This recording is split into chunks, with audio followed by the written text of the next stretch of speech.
अस्सलामु अलैकुम। इस वीडियो के अंदर हम ये जानने की कोशिश करेंगे कि असल में गुर्बत क्या है और गुर्बत पैदा कैसे होती है और इसकी वजूहात कौन कौन सी हैं। सबसे पहले हम ये जानने की कोशिश करेंगे आखिर में गुर्बत है क्या।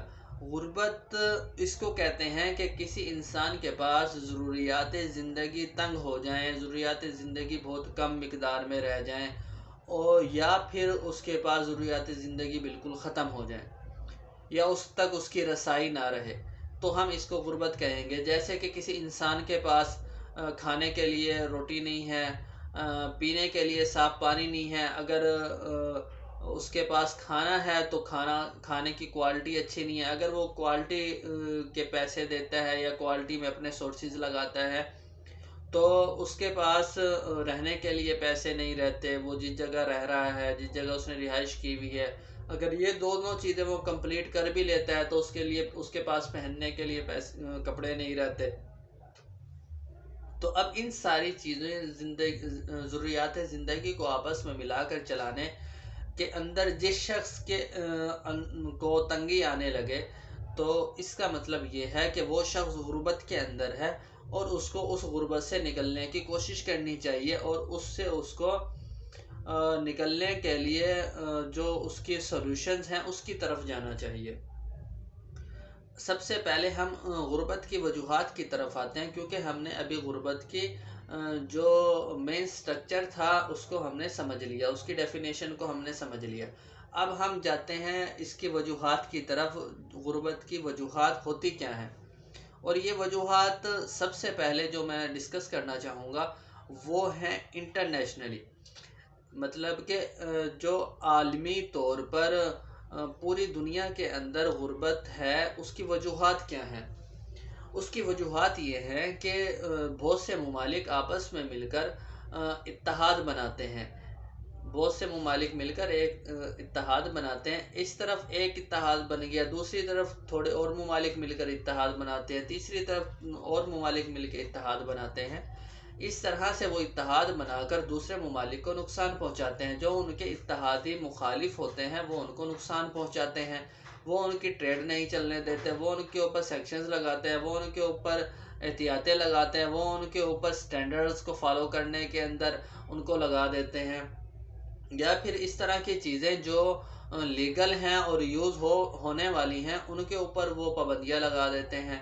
कि जैसे कि अभी ईरान के ऊपर पाबंदी लगी हुई है, कि एग्ज़ाम्पल के तौर पे मैं आपको बता रहा हूँ कि ईरान पर पाबंदी है कि वो जो है अपना ऑयल वगैरह वो इंटरनेशनल मार्केट में नहीं बेच सकता। जो उसके जो जिन्होंने सैंक्शंस लगाई हैं और इनके ऊपर पाबंदियाँ लगाई हैं वो उनके जो इत्तेहादी हैं वो उससे ख़रीदेंगे नहीं। जब वो ख़रीदेंगे नहीं तो उस मुल्क के अंदर पैसा नहीं आएगा, इकोनॉमिकली वो डिग्रेड हो जाएंगे, कमज़ोर हो जाएंगे। तो इस तरह से जो है वो गुर्बत आना शुरू हो जाएगी। यही सूरत हाल और दूसरे ममालिक के साथ है।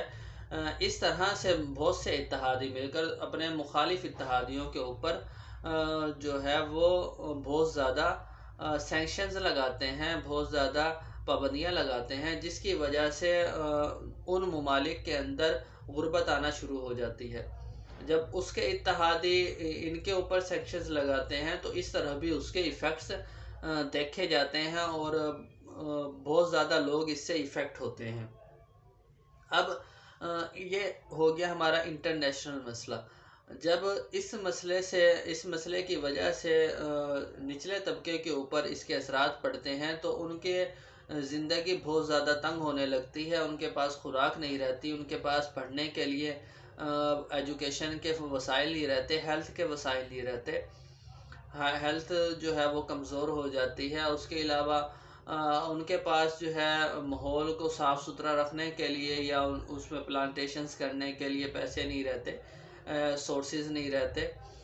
उनके पास एनर्जी जनरेट करने के सोर्सेज नहीं रहते। जैसे कोई भी मुल्क अगर एनर्जी जनरेट करना चाहता है या अपनी इकोनॉमी को चलाना चाहता है या फैक्ट्रीज़ को चलाना चाहता है तो उसके लिए उसको एनर्जी चाहिए। और एनर्जी कहाँ से हमें हासिल होगी?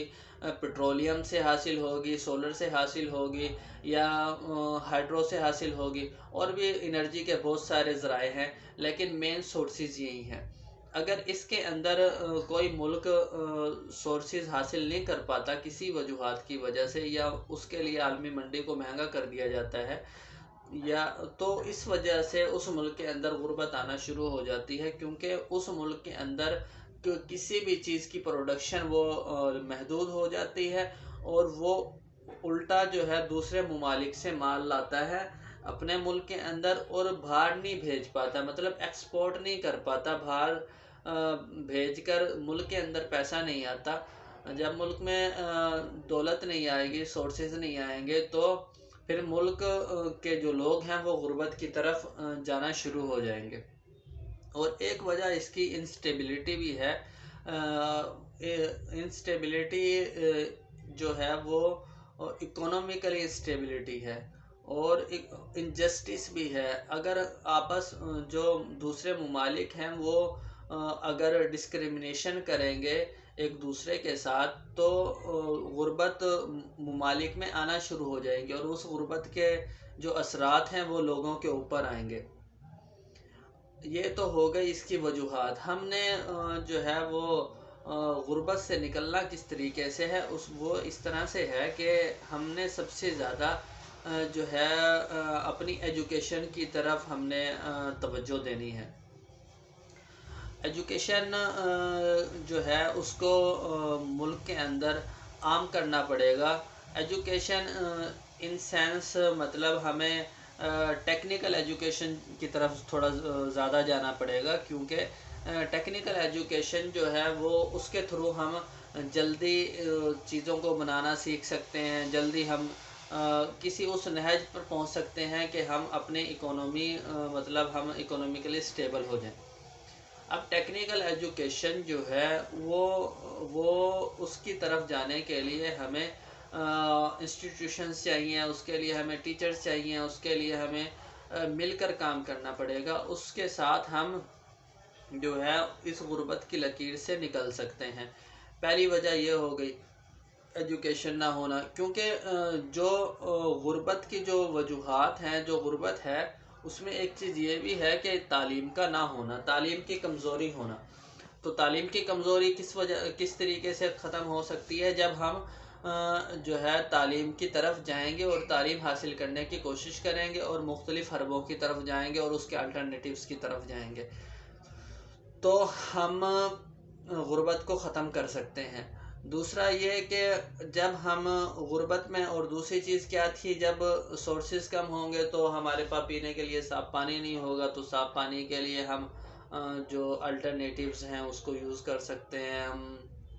ہم جو ہے وہ سینڈ فلٹریشنز وغیرہ یوز کر سکتے ہیں ہم، اور دوسرے سورسز کی طرف جا سکتے ہیں، بیسک ہیلتھ کی طرف جا سکتے ہیں۔ ہم اپنی جو لیڈیز ہیں ان کو ہم جو ہے وہ ٹیکنیکل ایجوکیشنز دلوا کر ملک کے اندر بہت سارا زر مبادلہ لا سکتے ہیں۔